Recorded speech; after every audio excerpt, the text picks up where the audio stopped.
Lebih baik seorang miskin yang bersih kelakuannya daripada seorang yang serong bibirnya lagi bebal.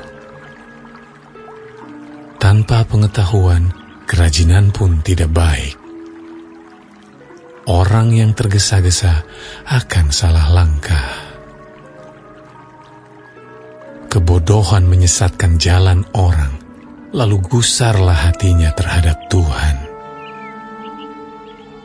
Kekayaan menambah banyak sahabat, tetapi orang miskin ditinggalkan sahabatnya. Saksi dusta tidak akan luput dari hukuman. Orang yang menyembur-nyemburkan kebohongan tidak akan terhindar. Banyak orang yang mengambil hati orang dermawan. Setiap orang bersahabat dengan si pemberi. Orang miskin dibenci oleh semua saudaranya, apalagi sahabat-sahabatnya. Mereka menjauhi dia. Ia mengejar mereka, memanggil mereka, tetapi mereka tidak ada lagi. Siapa memperoleh akal budi mengasihi dirinya. Siapa berpegang pada pengertian mendapat kebahagiaan. Saksi dusta tidak akan luput dari hukuman. Orang yang menyembur-nyemburkan kebohongan akan binasa. Kemewahan tidak layak bagi orang bebal, apalagi bagi seorang budak memerintah pembesar. Akal budi membuat seseorang panjang sabar, dan orang itu dipuji karena memaafkan pelanggaran.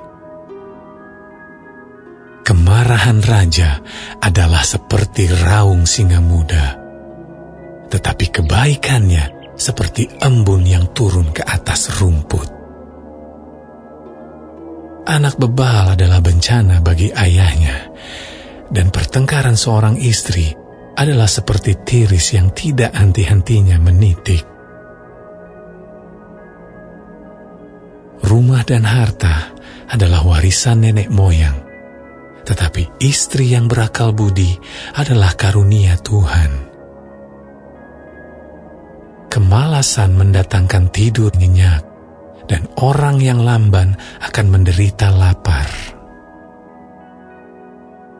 Siapa berpegang pada perintah, memelihara nyawanya, tetapi siapa menghina firman akan mati. Siapa menaruh belas kasihan kepada orang yang lemah, memiutangi Tuhan yang akan membalas perbuatannya itu. Hajarlah anakmu selama ada harapan, tetapi jangan engkau menginginkan kematiannya. Orang yang sangat cepat marah akan kena denda, karena jika engkau hendak menolongnya, engkau hanya menambah marahnya. Dengarkanlah nasihat dan terimalah didikan, supaya engkau menjadi bijak di masa depan. Banyaklah rancangan di hati manusia, tetapi keputusan Tuhanlah yang terlaksana. Sifat yang diinginkan pada seseorang ialah kesetiaannya. Lebih baik orang miskin daripada seorang pembohong.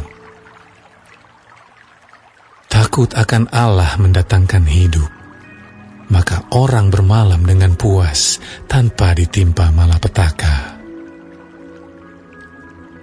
Si pemalas mencelup tangannya ke dalam pinggan, tetapi tidak juga mengembalikannya ke mulut.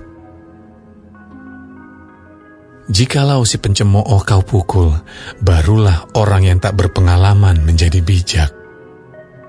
Jikalau orang yang berpengertian ditegur, ia menjadi insaf.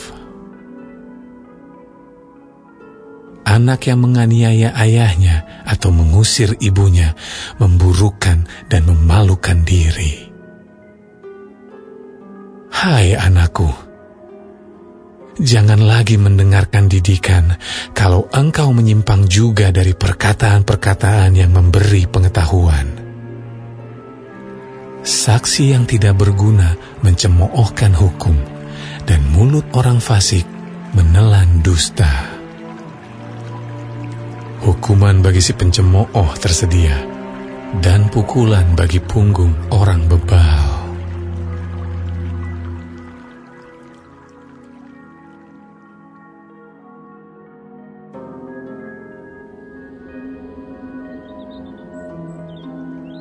Anggur adalah pencemooh, minuman keras adalah peribut. Tidaklah bijak orang yang terhuyung-huyung karenanya. Kegentaran yang datang dari raja adalah seperti raung singa muda. Siapa membangkitkan marahnya, membahayakan dirinya.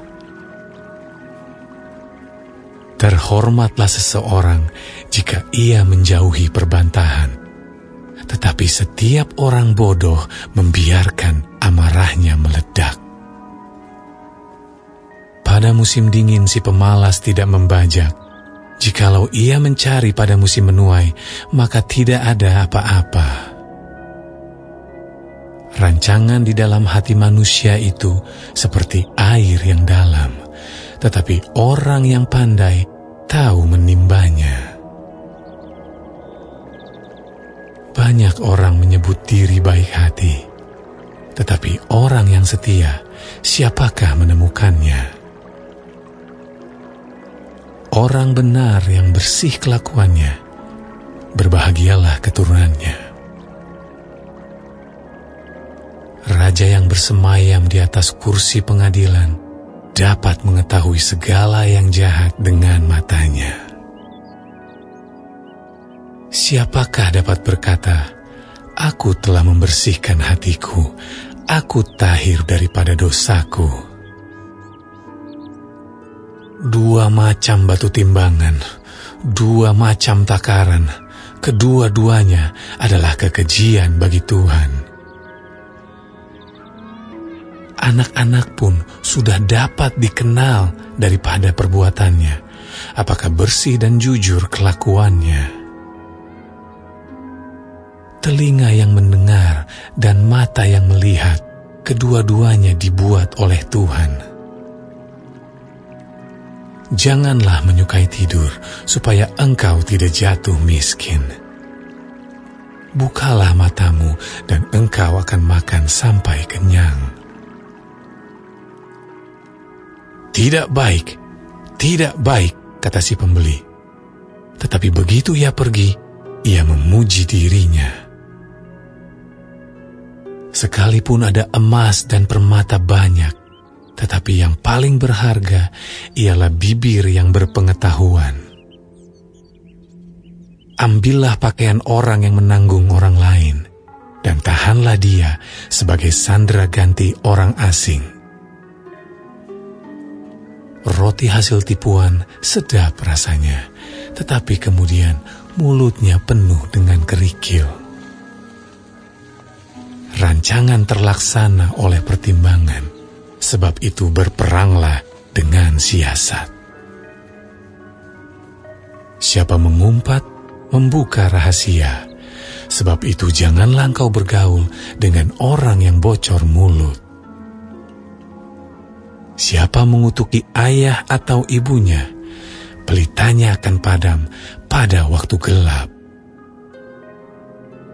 Milik yang diperoleh dengan cepat pada mulanya, akhirnya tidak diberkati. Janganlah engkau berkata, "Aku akan membalas kejahatan." Nantikanlah Tuhan, Ia akan menyelamatkan engkau.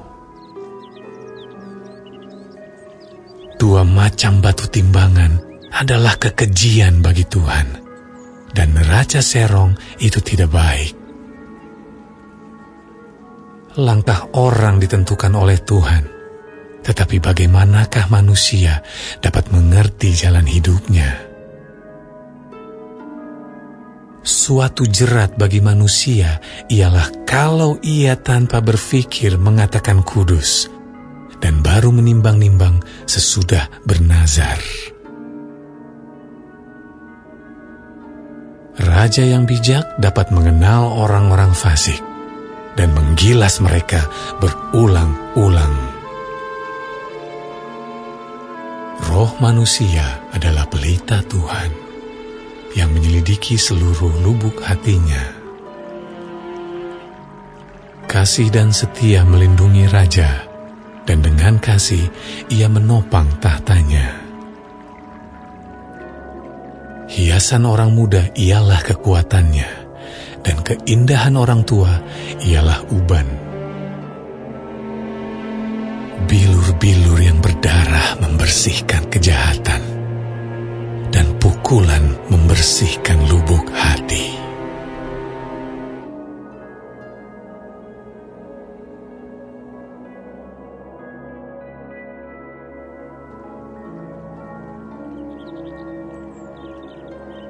Hati raja seperti batang air di dalam tangan Tuhan.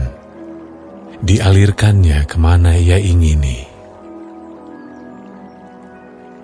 Setiap jalan orang adalah lurus menurut pandangannya sendiri. Tetapi Tuhanlah yang menguji hati.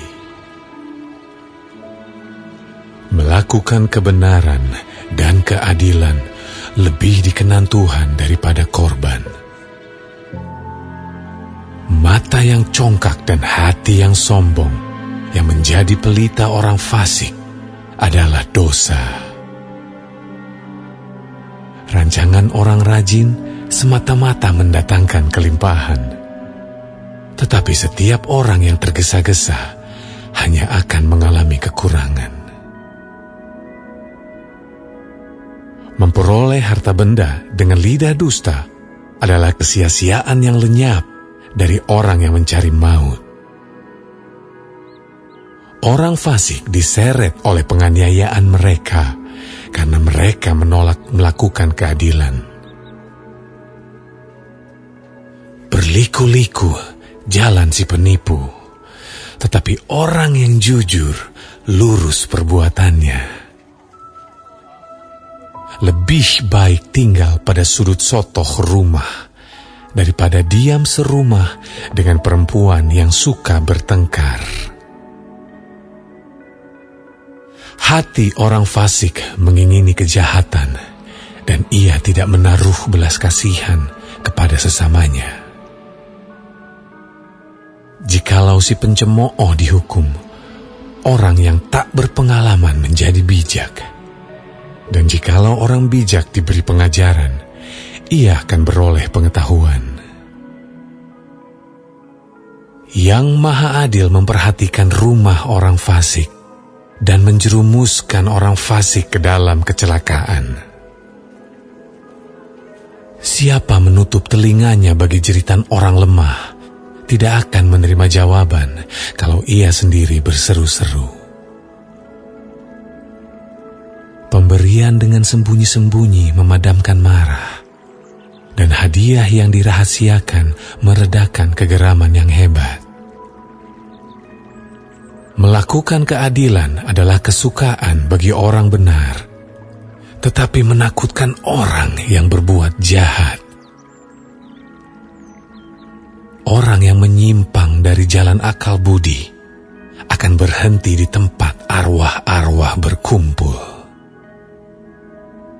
Orang yang suka bersenang-senang akan berkekurangan.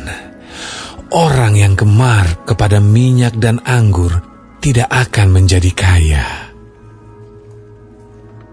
Orang fasik dipakai sebagai tebusan bagi orang benar, dan pengkhianat sebagai ganti orang jujur. Lebih baik tinggal di padang gurun daripada tinggal dengan perempuan yang suka bertengkar dan pemarah. Harta yang indah dan minyak ada di kediaman orang bijak, tetapi orang yang bebal memboroskannya. Siapa mengejar kebenaran dan kasih akan memperoleh kehidupan, kebenaran, dan kehormatan. Orang Orang bijak dapat memanjat kota pahlawan-pahlawan dan merobohkan benteng yang mereka percayai. Siapa memelihara mulut dan lidahnya, memelihara diri daripada kesukaran. Orang yang kurang ajar dan sombong, pencemooh namanya. Ia berlaku dengan keangkuhan yang tak terhingga. Si pemalas dibunuh oleh keinginannya, karena tangannya enggan bekerja. Keinginan bernafsu sepanjang hari, tetapi orang benar memberi tanpa batas.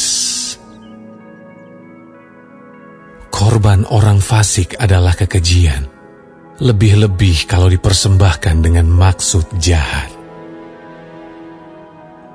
Saksi bohong akan binasa, tetapi orang yang mendengarkan akan tetap berbicara. Orang fasik bermuka tebal, tetapi orang jujur mengatur jalannya. Tidak ada hikmat dan pengertian, dan tidak ada pertimbangan yang dapat menandingi Tuhan. Kuda diperlengkapi untuk hari peperangan, tetapi kemenangan ada di tangan Tuhan.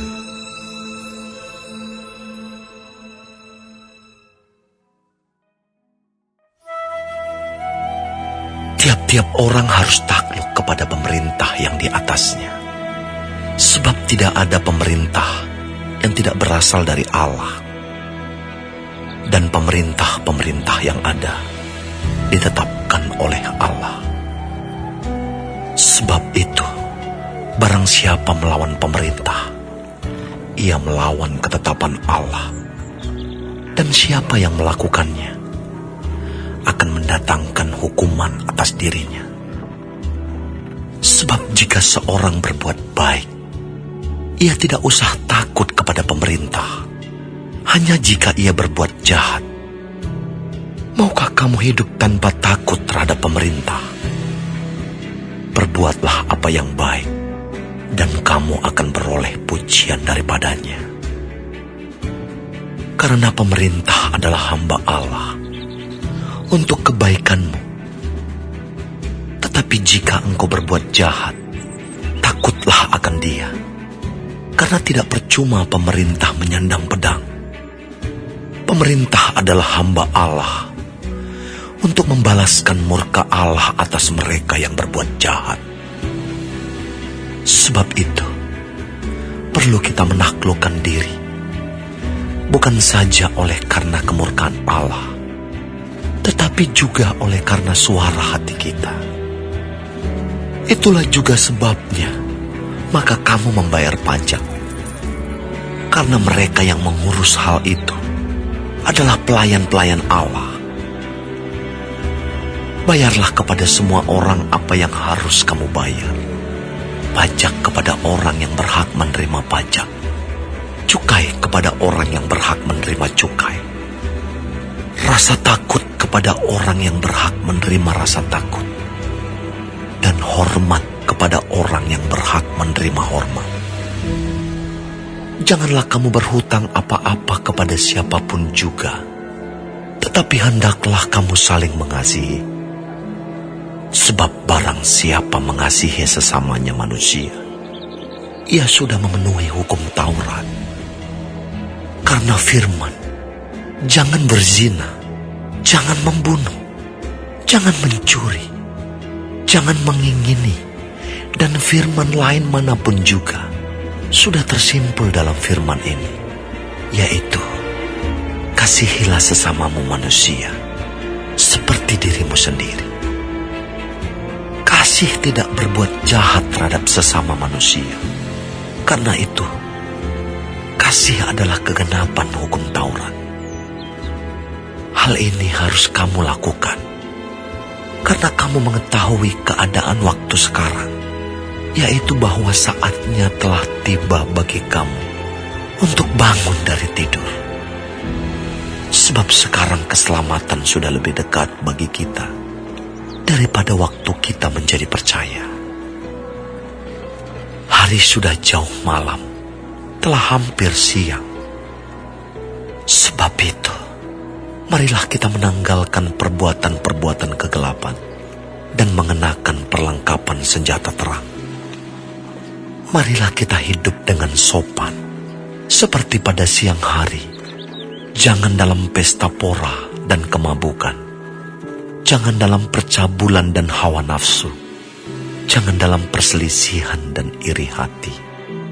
Tetapi, kenakanlah Tuhan Yesus Kristus sebagai perlengkapan senjata terang. Dan janganlah merawat tubuhmu untuk memuaskan keinginan.